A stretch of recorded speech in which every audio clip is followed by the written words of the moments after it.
It's the Michael Patrick Leahy Show, broadcasting live from downtown Nashville. Now, here's Michael Patrick Leahy. Welcome back to the Michael Patrick Leahy Show. We're broadcasting live from our studios in downtown Nashville. We welcome to our microphones recovering journalist, public affairs specialist, all-around good guy, Clint Brewer. Welcome, Clint. Glad to be here, Mike. And all-star panelist, Clint. As a communications specialist, I want you to grade the first 8 days of the Trump 47 second term. This 8 days, I don't think there have been 8 days like this ever in American history. You know, I'll give it an A-, and I'll tell you why. Oh, good. Now, see, this is interesting. Because my journalism professors used to tell me there was no such thing as a perfect story. So nobody could get an A, right? So it's an A-. I think that the message is important, like in any administration, at any level, mayor, governor, president. The message is important. I think what they've had to work with, though, has been what has obviously been a tight 4 years of planning leading up to this moment. The depth and breadth of the change in these 8 days by these executive orders has been astonishing and deep and clearly very well thought out. And honestly, I think the work has done a lot of the planning for them.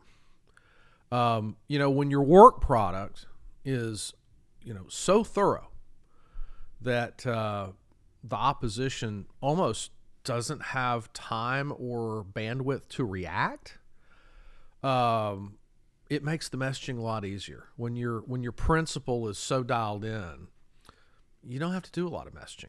And of course, President Trump does a lot of his own messaging, right? I mean, he's one of these principles that isn't really letting a press secretary talk for them, and it's not just because of who he is. There are those principles in government who always speak for themselves. I worked for one. I would say Bill Haslam was one of those. Mm-hmm.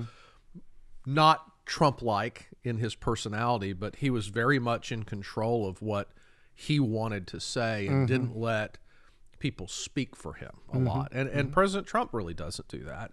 And I would say great marks all around, but almost more so on the speed and the volume and the thoroughness of the reform that's just been cranked out in a week. It's remarkable. 1 week. More than 400 executive actions. Right. But as you said, each one of those, if you read, the executive actions have come in the form of executive orders and other types of executive action. But if you read each one of them, very detailed. Yeah, I mean, it's been the sum of 4 years worth of work is what mm-hmm. it looks like to me. Mm-hmm. And some of these things are so in depth, and what it's illustrated, and I've seen some media outlets picking up on just what you've talked about, mm-hmm. the depth of it, the detail of it. It is remarkable to me. What's surprising is not just the work product of the Trump administration and the work they put into it before the inauguration for years. What is interesting to me as a citizen is just how deep executive orders go in determining the direction and power of the federal bureaucracy. Mm-hmm. I mean, the core underpinnings of DEI policy, for example, go back to something Lyndon Johnson did in, I think it was 1965. Mm-hmm. Is that right? Mm-hmm. So, I mean, there's this, there's literally decades of public policy promulgated by presidents mm-hmm. that are being altered and changed, modernized, updated, improved, or in some cases just made to go away. And so it's been remarkable. I think the messaging's been good. I think that I liked, for example, seeing President Trump focus on North Carolina rather than Hollywood. Mm-hmm. I think on Friday, he went to North Carolina first. Right. And the stories there were harrowing. Yes. I thought. Yes.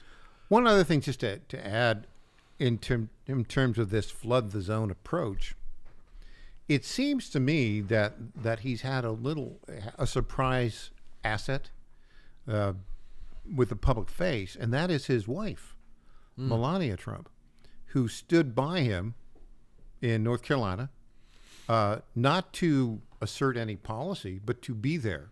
Right. And by his side, but behind him. Right. But present. Right. And that, I think, signifies we care. Yeah. I agree. And certainly what's happened in California is tragedy. Don't take away from that. Mm-hmm. But, North Carolina has been, Western North Carolina and East Tennessee have been suffering for months. And it's nice to see attention turned there. I think that, he is and we've talked about on the show many times, the way the president operates is everything's about leverage. Mm-hmm. And so I just read a story before I walked in here about how the Danish prime minister is on a tour of Europe to try to lobby his fellow prime ministers and presidents across the European Union to not let Donald Trump take Greenland.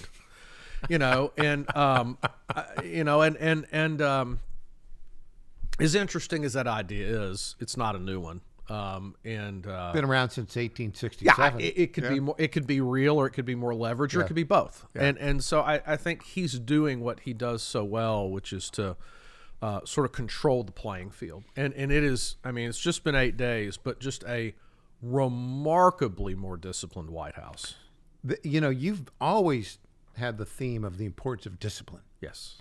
And I think it would be fair to say that in the first term of the Trump presidency, because Trump himself is such a force of nature, and because, the guy works 20 hours a day. Right. He's 78. He works 20 hours a day. But because he was surrounded by, let's just say, not a complete team that shared his vision, often he would be out there saying things, but his team was either disjointed, disconnected, and not part of that messaging. Well, and his team there were some competing worldviews within his team, his original team, right? And now I think that, and there was a little bit of surprise that they won in the first place in 2016. Yeah. Holy cow! We won. I'm the dog that caught the car. Yeah, exactly. Right? So now this time, I think the other thing I think that's been really good to see is just the fact that they are willing to make so much use of the time he does have in office. Because of the term limit, because of the 4 years, they're off to the races. I mean, there's an argument he's changed more about American public policy in 8 days than most presidents do in 2 terms. Exactly. I mean, I've seen that argument not just made on the right, but on the left.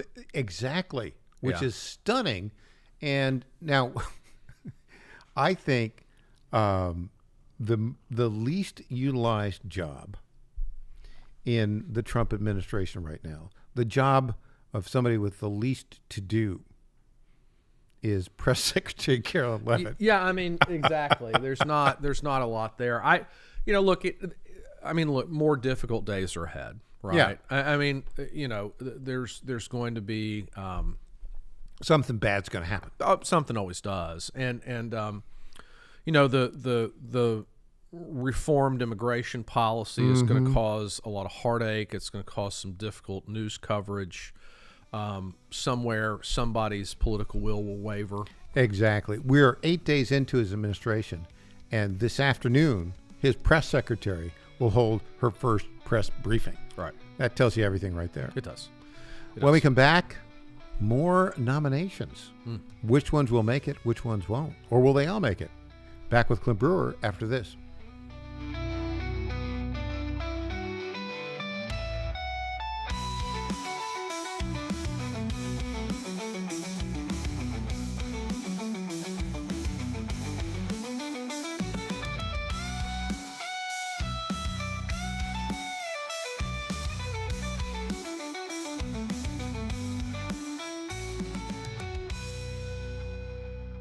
Hi folks, John Fredericks here for Freedom Alliance. Veterans are still struggling with the wounds of war. They came home with injuries that changed them forever. The flag-burning troublemakers in our streets remind me how fortunate we are to have patriots who served and fought, sacrificed, and never complained. We need to support them through organizations like the Freedom Alliance. It's Military Appreciation Month and time to support those who serve. Freedom Alliance is caring for combat veterans and military families. Combat veterans fought in the worst, most dangerous places on earth. Freedom Alliance takes them to nature's most relaxing locations so they can heal. Freedom Alliance gives injured troops mortgage-free homes, new cars, and all-terrain wheelchairs. For wounded vets, there's nothing like the stability of your own home, the reinsurance of a reliable vehicle, or the independence of a wheelchair that navigates snow, ice, beach, pasture, or most any terrain. Let's fight for those who fought for us. Go to freedomalliance.org/Godzilla and make a monthly gift that will improve the life of a military hero. That's freedomalliance.org/Godzilla. Make a contribution today. If you're like me, most moms find it difficult to prioritize self-care.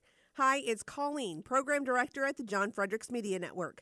With the demands of programming 13 radio stations, it's easy to forget about the things I should do for myself daily. And that's why I started with our company's Women's Challenge with Native Path Collagen Peptides. It's affordable and convenient care in just one scoop a day. There are so many incredible health benefits like bone and joint support, metabolism booster, and hair, skin, and nail improvement. I like to take a moment each day to prioritize myself and indulge in the health-boosting benefits of Native Path Collagen Peptides. I love mixing it up with all the different smoothie recipes, too. Learn more about Native Path Collagen Peptides and read 7 important reasons why you should be taking collagen peptides at getnativepath.com/Godzilla. Prioritize your self-care with Native Path Collagen Peptides. Try it risk-free for as low as $21 today and get free shipping at getnativepath.com/Godzilla. Target.com. Target.com is an online e-commerce tire retailer. We are here to serve the American public with the best possible customer service, the best pricing, and we make it extremely easy. We have many name brands and a lot of low-cost tires. The price is right, and it's easy. You go online to Target.com, Tireget.com, Target.com. You go there, you put your zip code in, all the inventory displays right in front of you. You can call in for help if you want to. We'll help you get the tire that you need.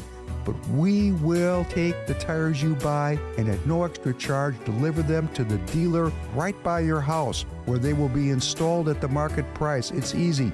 The best price, the best service. Great people to deal with. Thank you for going to Target.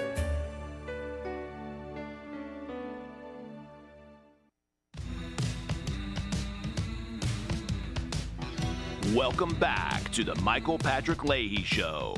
Now, here's Michael Patrick Leahy. All-star panelist Clint Brewer in studio with us. I've been smiling for the past 8 days. I'm a little worried about what we're about to hear, folks. I'm a little concerned about what's next. The Babylon Bee. Oh, there we go. Here's our headline. Ready? Exhausted media begs Trump to take a day off. Probably not untrue. Yeah. You know, the media landscape is always deeply affected by Trump. Honestly, financially, Trump's the best thing that's happened to modern American media in the last 30 years. Yeah. I mean, you saw when he was elected in 2016, paid subscriptions to big news organizations like the New York Times and the Washington Post just go through the roof. I read the other day that the Post lost all these subscribers after they refused to endorse Harris, and they've gained 20% of them back already. Because I didn't know that. Yeah, I mean, Trump is great for the media. He's great for the legacy media, and so it's there's always news, Yeah, it would be unusual if there was like no major story. There will come a day, right? I don't know when. When Trump doesn't make news. You know, the thing about the press right now that I think that is handicapping them, that they don't, is that there are not enough reporters, particularly at the national level, who really understand conservative politics. They just sort of lump it all in to one thing. You know, it's like they say the word MAGA and they think that that's an intellectual explanation of everything happening on the right side of the aisle, and it's really not. And Within MAGA, very nuanced. There are power battles Yes. going on in the background, Right. like crazy. Well, between various groups. Well, they also miss the fact that they allude to it, but they don't really understand it. The populism behind the MAGA movement, they don't. They still do not understand where that comes from. They don't understand, and they don't understand that it bridges political divides, religious divides, regional divides, ethnic divides. They don't get that yet. Some of them do, but for the most part, mainstream journalists have not locked in on just how much politics have changed. They know it's changed. They know it makes DC uncomfortable, but they don't really understand why or One the nuance guy of it. at the top of the list who doesn't understand why, Jim Acosta. You see what's the Victorian name? I have missed his latest, but I know he's still out there. Did he get Well, moved? Did he get moved to like midnight or something? I think there are some reports that the best way to describe him today accurately is formerly with CNN. There's a report that he's leaving. He's been defenestrated, I think is the right word. Defenestrated. Defenestrated. Yes. All his power taken away. Yes. I know there is a report that he's leaving CNN, and for good reason. Right. Because he missed that. He doesn't understand any of that. No. I want to go back to look at the Trump administration, its path to getting nominations for cabinet secretaries confirmed. When he began and named Matt Gaetz as Attorney General and Pete Hegseth as Secretary of Defense, a lot of people said, well, that'll never happen. Now, Matt Gaetz... And it didn't.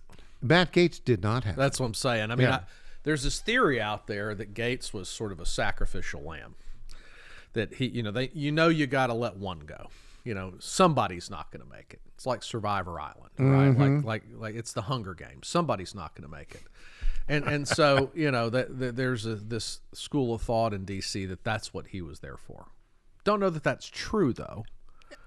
I mean, you could see it in retrospect as having played out like that. But a major nomination to be Attorney General, that's pretty serious stuff. Right. I would tend to think that Trump wanted to give him a shot at it, Right. if you will. And, there were a number of decisions that Matt subsequently made that, I mean, let's just say he resigned from Congress and he's now doing my job for One America News. Right. I would not call that a step up. No, definitely not. Now, he maybe run for governor. But, so that didn't work. But everything else, and I've been very surprised. I thought, when that was announced, I thought Pete Hegseth might have more difficulty than Matt Gaetz.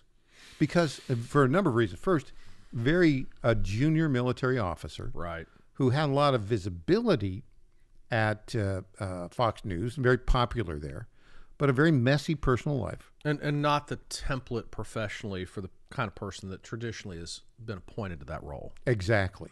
Yeah. I'll tell you the one that and it's because of the process. Tulsi Gabbard's nomination has to run through a closed-door intelligence acting hearing. Director of National Intelligence, and to become she's the nominee to become Director of National Intelligence. Yeah, but it has to go before the Senate. I think it's Foreign Intelligence Committee, and closed doors. Closed doors. Yeah, and everything that is said in there is classified. Right. And so the American people, I mean, never really get a full view and can't into what is said and the what goes into those decisions. So that one is the one that is happening just by nature of the law in a little bit of a vacuum, actually quite a bit of a vacuum. And so if there's one nominee that maybe would face stronger headwinds than others, it might be hers. And then, of course, the other one, Robert F. Kennedy Jr. At Health and Human Services. Yeah, I hear... I don't know. I don't think that one's going to be as problematic as people think. Tell me why.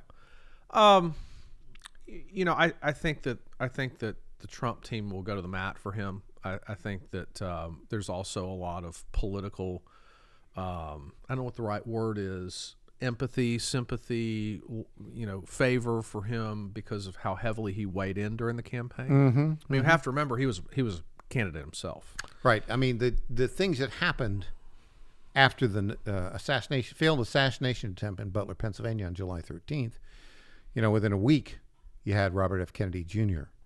endorsing Trump. Yeah. You had Elon Musk endorsing Trump. That was such a turning point. And the Make America Healthy Again, Robert F. Kennedy Jr., those folks coming to Trump really helped in his victory. It did. And I think that I think there's a lot of loyalty there. I think, people, particularly Republicans, I don't think Democrats valued as much. Republicans like somebody who's willing to crossover. I mean, those folks are always embraced in the Republican Party. I mean, Tulsi Gabbard is someone who crossed over. RFK Jr. crossed over. I think there's a lot of people feel protective towards them, and I think RFK's. Obviously, he said some interesting things over the last year. Perhaps shared some anecdotes that were better left unshared. But I think that I would say they're going to talk to him about the dead bear. That's for sure. Well, I think the Democrats are going to hit him with that dead bear. Well, and I think there's some hard R's in the Senate who are going to ask him about pro-life, pro-choice. So that, to me, I think is the biggest weakness of his nomination. Already, Leonard Leahy, who runs the Federalist Society network and has been very influential, has a huge amount of money. He apparently has come out against RFK Jr. Yeah. And that's going to be problematic for RFK Jr. Well, but on the other hand, I think that RFK Jr., unlike any of these nominees, has his own following. He does.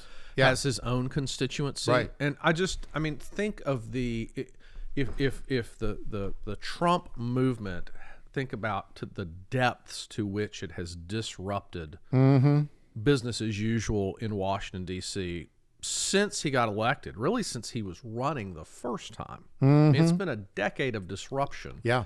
Think about the cognitive dissonance of a Kennedy getting appointed to a cabinet position in a Republican administration. That's a very excellent. You could almost see the Trump administration this time around as the natural successor of John F. Kennedy's New Frontier. Well, you're the hope of that, the American hope. Again, it's sort of like what we were just talking about, the nature of this new, populist movement in American politics, where some of these old walls don't matter as much. Yeah. I mean, a lot of people who consider themselves MAGA don't even really consider themselves Republicans. Correct. And so, there's a lot of just breaking down of these old norms and old walls and these sort of typical allegiances. And I think that it's a remarkable moment in political history, and I don't think the U.S. Senate will ignore it. I think they'll honor it. I think he'll get. I guess we'll find out. The thing about Robert F. Kennedy Jr. is, I think that optimism of JFK Jr. I do think he is the successor of that familial line. In contrast to, I don't know if you saw this, but actually John F. Kennedy has a grandson, Caroline Kennedy Schlossberg's son, Jack. That guy's a nutcase. He's a complete nutcase. He put out a video saying which was hotter, Usha Vance or my grandmother, Jackie Kennedy. Okay. This is a crazy person. That's unfortunate. I think that here's the other thing. We got 30 seconds. We'll come back to it. You want to put a pause on that? Yeah, let's put a pause. A hanging Chad? Let's have a hanging Chad. A hanging Chad. We'll be back with Clint Brewer after this. I'm Michael Patrick Leahy. Go to TennesseeStar.com for all these stories.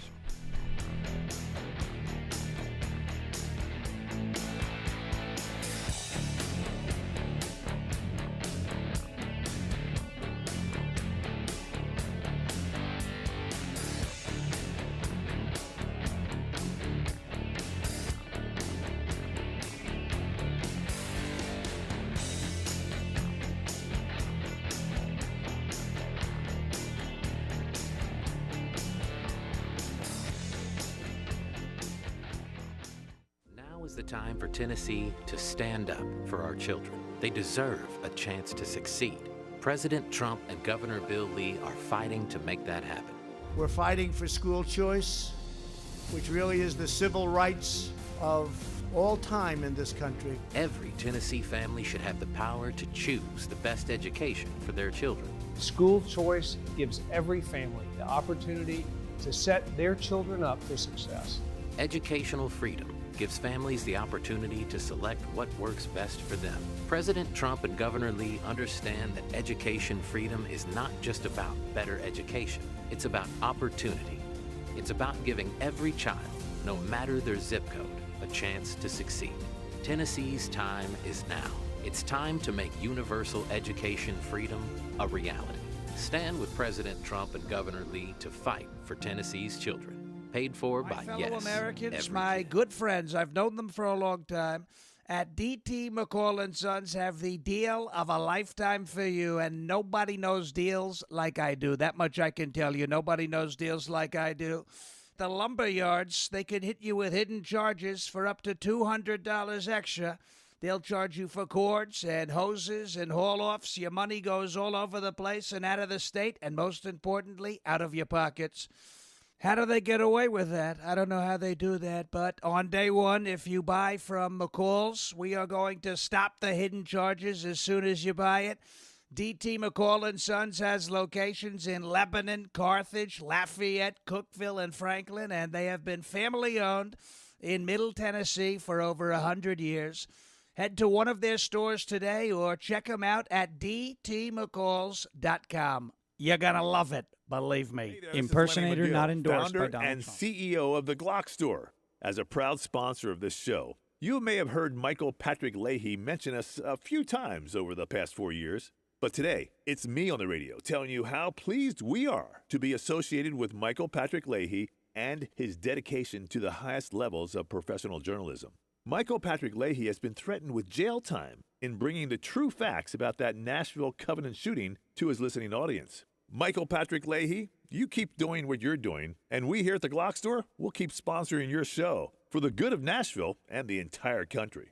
And I'm personally inviting all of your listeners to come visit and shoot at the Glock Store. It's where Michael Patrick Leahy learned to shoot a gun for the first time and where he bought his own personal Glock 19. I'm Lenny McGill, founder and CEO of the Glock Store here in Nashville, just minutes from the airports, worth the drive from anywhere, and a proud sponsor of Michael Patrick Leahy and the Tennessee Star Report.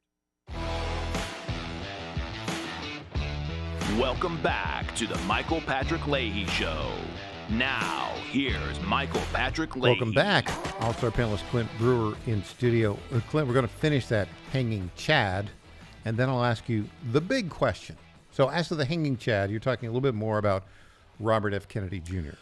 Yeah, I just think that, again, with this concept of political populism dominating not just American politics, but world politics, I think part of that is his agenda, his policy agenda really is to question some of the core systems in this country around food, around health, around health care, and it transcends party. And that's why I think he actually fits in. I don't think he's the outlier.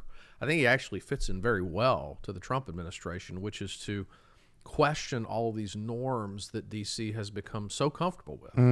And disrupt. Yes. Yeah, I think that he has that in common with him. You're exactly right. Are you ready for the big question? Sure.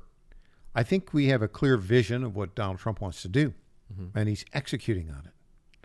We have, at least have had, if for most of our republic's history, a two-party system. It's very clear what the Republican Party is now. It's the America First Party. It's the Donald Trump Party. Make America Great Again. What? I find it, there's this remarkable story that came out during the election. It was actually about your friend, Steve Bannon, and it was in Vanity Fair. I remember pointing it out to you.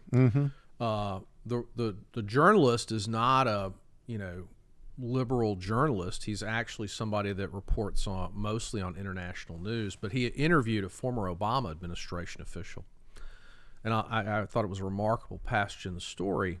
and the Obama administration official said, "How do and I'm paraphrasing very loosely, but essentially, the statement was along the lines of, how did the Democratic Party become the party of the powerful and the status quo?" And that's what it's become. And I mean, this is not a new line of argument, certainly not mine, but I mean, it has become a party that largely represents college-educated, upper middle class to upper class white Americans. Yeah. And, I think that that's why they're losing. It's a much bigger country than that. It's a much bigger country than the coasts. In terms of who will lead them, I don't know that this person will actually lead them, but if you look at where is the star power in the Democratic Party, there's really only one answer, because the Clintons are gone. The Obamas are gone. The Bidens almost never happened, right? Schumer, gone. Yeah. Pelosi, gone. There's really only one star left in the Democratic Party. That's AOC. She's the only one. And she's young, and she's from a congressional district that Trump won. So think about that. As much as she's reviled by the right and made fun of, she's a communicator, and I think she is possibly their only hope in terms of a voice. Now, can she lead structurally, right? Like, there are two different kinds of party builders. They're the ones who can raise money and hit the right notes and give the right message and energize the base. And then there are the people like, say, a Mitch McConnell, who can, over the course of 30, 40 years, or however long it was, engineer a Supreme Court takeover. Like, I don't know who that person is on the right, or excuse me, on the left, but in terms of the face, the only real star left in the party right now is AOC. I mean, Good point. No Gavin Newsom. Yeah, I mean, come on. No Josh Shapiro. Also, I mean, these governors aren't, they're just not ready for prime time.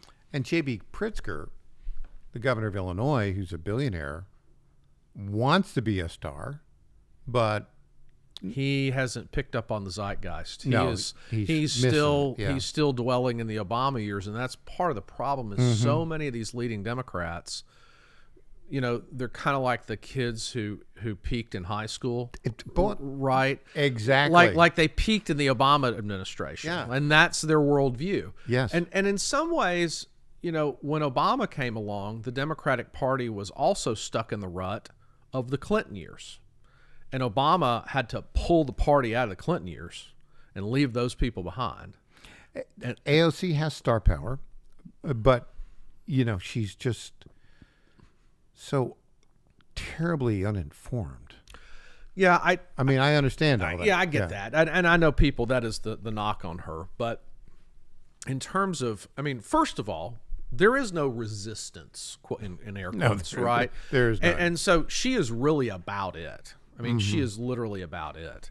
And I think the fact that her non-traditional sort of way she came to politics, I mean, didn't go to an Ivy League school. Her parents aren't rich. She went to Boston University. Well, okay, nice school, not an Ivy League school. I know. But I mean, she didn't come from a position of privilege, right? And so I think that she's probably attitudinally more in tune with a Trump voter, at least in New York, than most Democrats are. I just think that she's got a chance to be that voice, because there's really no other game right now. I mean, there just isn't. And you look at the usual suspects. Just take all the governors off the board. Well, just sweep them aside. Here's one to sweep. Yeah. Gretchen Whitmer. Yeah. Again, just not getting none it. of them. Not getting it. No. I have a surprise idea for you. Okay. Who has some visibility. He's not, I wouldn't say necessarily star power in the way that Alexandria Ocasio-Cortez has it, but he's not an insane person at all. Are you ready? Are you sitting down? Sure. Harold Ford. I mean, is he coming back? I don't. Well, he's on Fox all the time. Yeah, has been for years. For years. Sure. Yeah. But I mean, he flirted with a run for mayor of New York maybe a decade ago. I didn't know he was still interested in politics, is he? Well, he's not called me for advice. Oh. But as I'm looking at who could lead the party, Right. he's, I don't know, he's a sane person. He's a polite person. He presents well. Right. He's making money in Wall Street and with Fox News. No, I mean, I think that's there for him if he ever wants to come back to it. I think that the Democratic Party is sort of ripe for the taking right now. Frankly, what it's ripe for is its own version of Donald Trump. I mean, it is in such disarray that anybody, could rise up and run through the middle. I mean, they just could. How about John Fetterman? No, I think he's a bridge too far. Yeah, a little odd. Little hoodie. Yeah. Shorts at the inaugural, a little too far. I mean, we've got a populist movement in America. I don't know we're that populist, right? I mean, like, people still want to see their leaders at least put on a suit every now and then, you want the guy leading to be a little more grown up than you are. Let me ask you this. I think traditionally you would like to have a public debate, right, between Party A and Party B. Do we need a vibrant Republican Democrat Party to compete, if you will, against Republicans for the foreseeable future? I would prefer it. It keeps Republicans sharp. I mean, the worst thing that can happen in politics is to have no competition for too long. Well, and you lose the muscle memory. You can go to, let's say, any state legislature that has a supermajority. Yes. Sometimes. Yes. Tennessee. And see that laziness set in at times, right? Mm-hmm. That is it's how Democrats lost the state. It's how they lost the state. And because they had a supermajority for too long. Yeah. And were disconnected. Yeah. Right. And I mean, we're going to have to fight to keep the House. I mean, it's still going to be a fight. I mean, and the U.S. House. The U.S. House. Yeah, I think that great first 8 days. I think we said this last week. I wouldn't be shocked if we're talking about midterms by the summer. I mean, I think. Well, in a way, we kind of already are. Well, we had this clip of Donald Trump teasing about running for a third term. Did you see that? I did, yeah. Yeah. But what he was really saying is, I'm raising a lot of money, Republican members of the House. And if you play ball with me, you'll get some of that money for the midterms, right? Well, and I mean, and like Tim Scott's already trying to recruit Kemp in Georgia to run for the Senate. Okay, Kemp's got to run for the Senate in Georgia. But I mean, like, we're already talking about the midterms. We're 8 days in. And that is the mentality, though, right? Yeah. Like that is what has to happen. But I mean, Republicans do need Democrats to be at least competitive. Do you think? I know people. That's a good argument. That's a good argument. I mean, it's not what everybody wants to hear. Everybody wants to hear, let them stay in the Stone Age forever, but let them wander out in the wilderness. But that is not always helpful.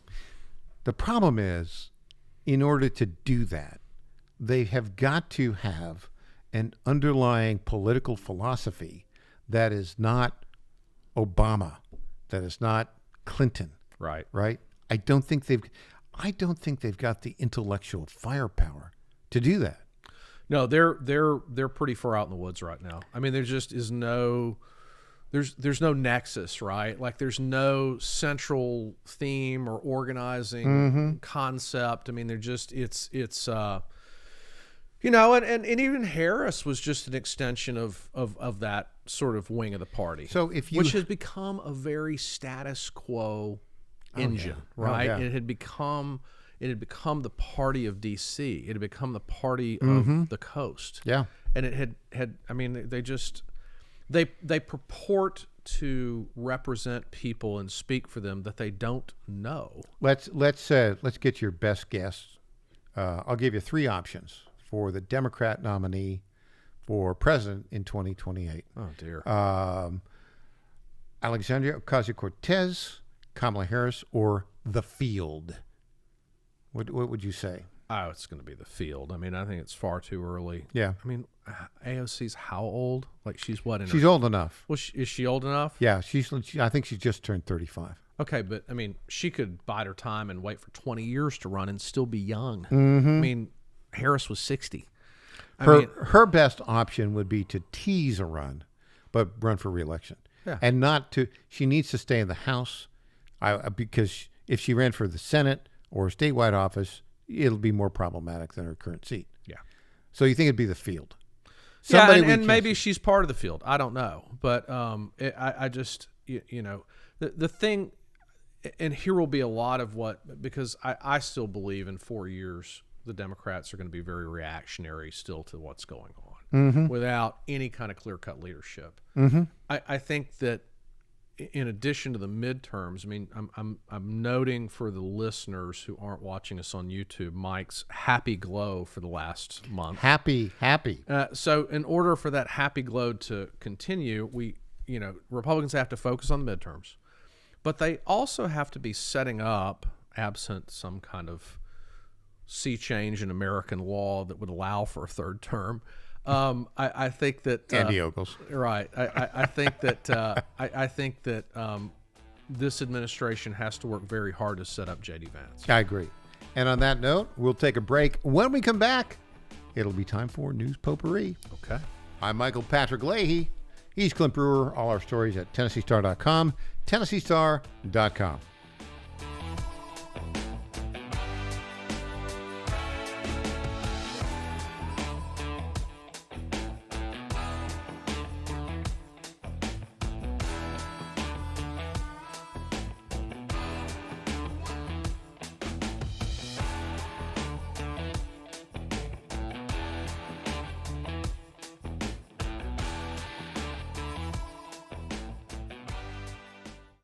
Tom Carmichael, CEO of Soul Tea, a supplement to help you have a healthier heart and stronger cardiovascular system. At Soul Tea, we regularly get emails from our customers telling us how Soul Tea has helped them. Like this one from Kelly. Hello, I'm 58 years old and have had high cholesterol for years. I wanted to stay away from prescription drugs. My husband and I have been using Soul Tea for about 13 months. My results have been amazing. My cholesterol levels went from 291 to 129. I am so impressed with Soul Tea and want to thank you. Now, in my own case, my bad cholesterol dropped from 130 to 89, and that was 20 years ago. I'm 75 years old and I take 0 prescription drugs. To get a great deal on Soul Tea, please go to GodzillaHeart.com, and when you check out, use the code Godzilla to get our best deal, which is 50% off your first shipment and then 3 bottles for the price of 2 thereafter.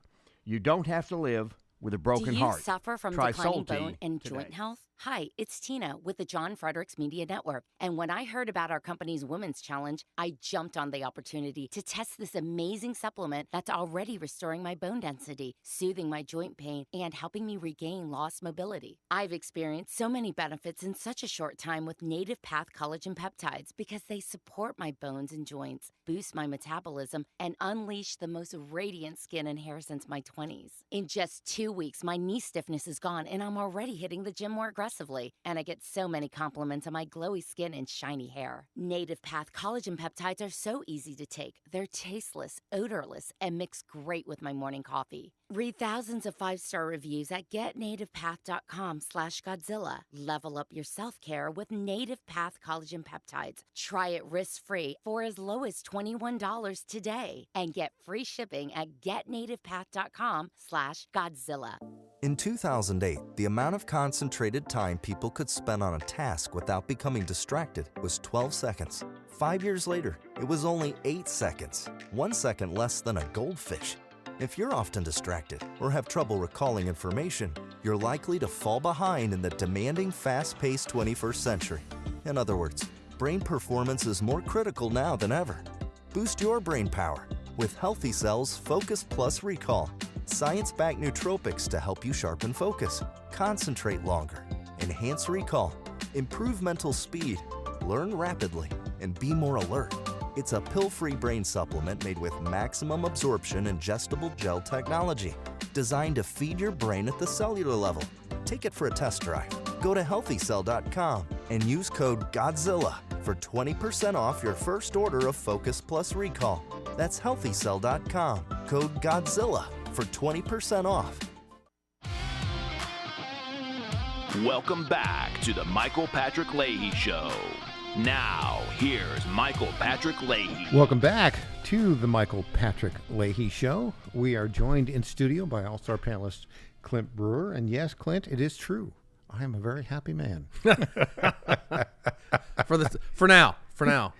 I think, I've spent 16 and a half years working for this day. I mean, starting with the Tea Party movement. And I feel like, I've been a small part of it, but, I think we've accomplished what we wanted to accomplish. So now, the rest is gravy. Yeah. I'm excited about it. All right, it's that time of day, Clint. It's time for News Potpourri. Yes, ladies and gentlemen, News Potpourri. This is the portion of the program we talk about those stories of note, don't necessarily merit a full segment, and may have a touch of irony. Here we have something of note. And I think it's happened since last you were here. Brent Bozell III, who heads up the Media Research Center for like 30 years, a strong conservative, has been picked by President Trump to be the head of the U.S. Agency for Global Media. Did you see that? I did not. Yeah. It's interesting. Yeah, of course, the U.S. Agency for Global Media runs 5 separate operations. The most well-known, the Radio for Europe, Radio Marti, which goes into Cuba, but the most well-known is Voice of America. Yeah. Our friend Carrie Lake has been named to head up Voice of America. The way this works is Brent Bozell must be confirmed by the Senate. And then he picks the person to head Voice of America. Obviously, he'll pick Carrie Lake. And then there's a board that has to approve her. So there's steps in the process. And we're still blasting Cuba with radio? Yeah. That's old school. Old school stuff. Yeah, but I think they'll move That's into cool. streaming and all that sort of stuff. So I think that's good. This is confirmed now. Just recently, I know this is so sad for all of his fans out there. It is confirmed. Jim Acosta has confirmed just a few minutes ago he is leaving CNN. Okay, well, I don't think I've watched CNN since, I don't know, the last time there was a natural disaster, but oh well. He is just the epitome of why the regime media has failed. Beyond arrogant. The game passes everybody by eventually. Yeah. He's stuck in 2018 and he's not getting out. No. But he's getting out of CNN. Of course, he's well known for, engaging in, back and forth with President Trump in a way that was very uncomfortable. I mean, he just seemed like a jerk. But, I think the what really kind of sealed his fate was the interview he did with our own Tim Burchett. Do you see that? He tried to go after Burchett. Yeah. And Burchett said, "What are you doing, buddy? The Cartoon Network has higher ratings than you, and you're just explaining why." Yeah. And so they were going to move him to midnight, and his ego just couldn't take it. No. But maybe there's a local PBS station that needs him or something. Maybe I wouldn't hire him. I would think you would, Mike. I would not hire him. Jim, do not send me your resume. I'm not hiring you. Now, this is interesting. There's a new press corps in Washington, and there's new methods by which people become White House correspondents. Stephen K. Bannon's War Room has a White House correspondent, Natalie Winters. Wow. She's there at the White House. Interesting. And filed a report today. That is something else.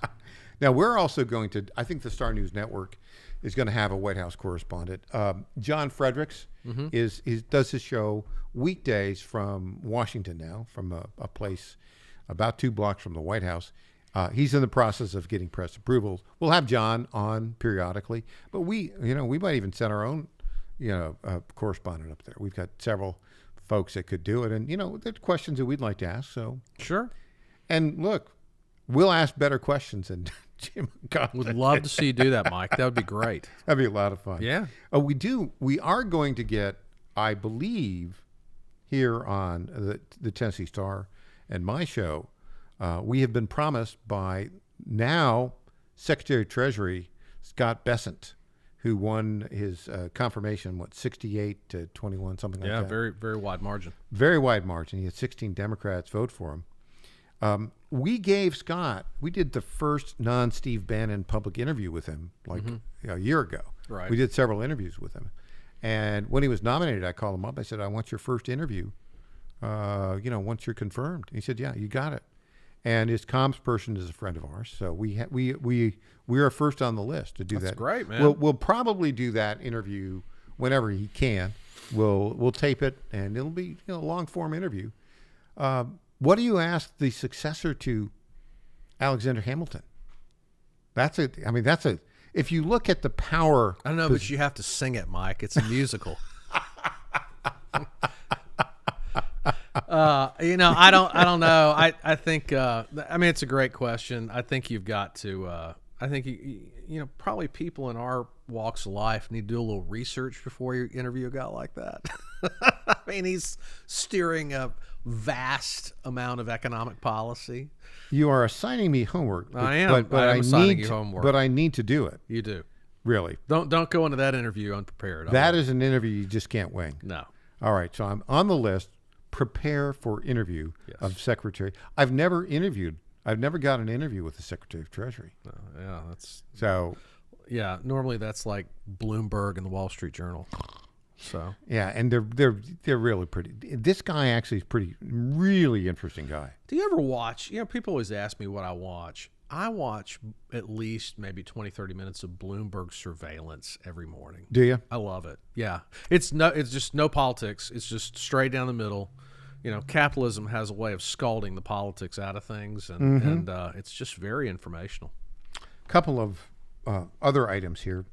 The refugee resettlement program, which has been sending 125,000 people a year under the Biden administration from terrorist countries. It's been halted for 90 days. We're halting several things for 90 days. We're halting a lot. Foreign aid. Foreign aid being halted. People are whining and complaining about it. I think it's a good thing.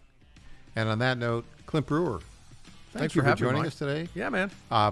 Every week you come by, I'm happier and happier. You are. Under Trump 47. I'm going to have to, whenever you have your momentary downturn, I have to note it, though. I don't see it happening. Okay. I see nothing but happiness, blue skies, and a golden age ahead. Okay. Up next, Rob Carson. I'll be back tomorrow morning at 9 a.m. Central Time. I hope you have a great day. Go to TennesseeStar.com for all our stories. I'm Michael Patrick Leahy.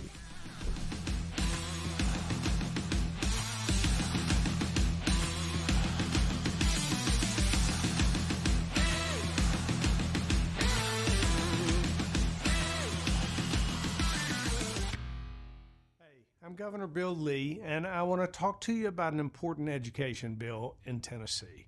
Everyone knows that education has the power to change the trajectory of a child's life forever. And anyone who's raised a child knows that each one's different in their educational needs, and their learning styles, and their talents. The fact is, parents know their own children best. They know what's best for their education and their future. That's why I'm here to talk to you about Tennessee's Education Freedom Act. It empowers parents across our state to use their tax dollars to choose the school that allows their child to thrive, regardless of zip code or income, all while making significant investments in Tennessee's public education. If you want to learn how you can help make the Education Freedom Act a reality in Tennessee, go to educationfreedomact.com and write or call your state representatives. It's educationfreedomact.com. This ad is The paid Chief for by Team Job reminds Creators listeners Network. here that more and more veterans will be returning home over the next few years, and many are local. These heroes have elite military training and valuable professional skills, but they also need jobs too. That's why the Chief Team is encouraging all local businesses. Let's make it the year we hire smart and hire veterans. That's from the Chief Team, where they say service isn't just a courtesy, it's a commitment. For more information, call 931-444-3572. That's 931-444-3572 for the Chief Team in Clarksville. The Black preaching tradition is deeply connected to gospel music. PBS presents a new series hosted by Henry Louis Gates Jr., Gospel. Our singers preach and our preachers sing. Gospel is a prayer. It is our heart's cry to God in lyrics and song. You feel it deep down in your soul. Streaming now on the PBS app.